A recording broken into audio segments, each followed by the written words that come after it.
మీకు ముందు వీడియోలో చెప్పాను కదండీ! పైపింగ్‌కి ఎలాంటి థ్రెడ్ అయితే బావుంటుందో ఇన్విజిబుల్ పైపింగ్‌కి. సో, ఫైనల్‌గా అయితే వేసేసానండి. చూసారా?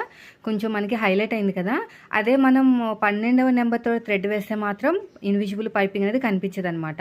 ఇలాగా 14 నెంబరు అంటే 14 అని కాదు గానీ 12వ నెంబర్ కన్నా కొంచెం లావు నెక్స్ట్ నెంబర్ అనమాట. సో, చూడండి కొద్దిగా లావున్న దాంతో వేసామంటోని అనుకుంటే మాత్రం ఖచ్చితంగా కరెక్ట్‌గా వచ్చేస్తది నీట్‌గా. కానీ సింగిల్ పాదంతో వేసుకోవాలి. నార్మల్ పాదంతో ఫినిషింగ్ అంత నీట్‌గా రావట్లేదు జాక్ మిషన్ మీద.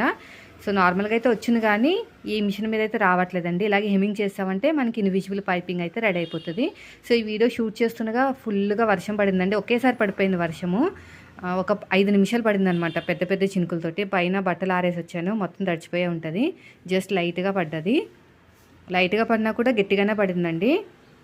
ఇంకా నేను ఇప్పుడు వచ్చేసి ఒక బ్లౌజ్ అయితే కట్ చేసి కుట్టాలి. ఈ బ్లౌజ్ మార్నింగ్ కట్ చేశాను కదా వీడియోలో. ఇంకో బ్లౌజ్ ఈ బ్లౌజ్ కట్ చేసి కుట్టాలి. ఇది కూడా ఇన్విజిబుల్ పైప్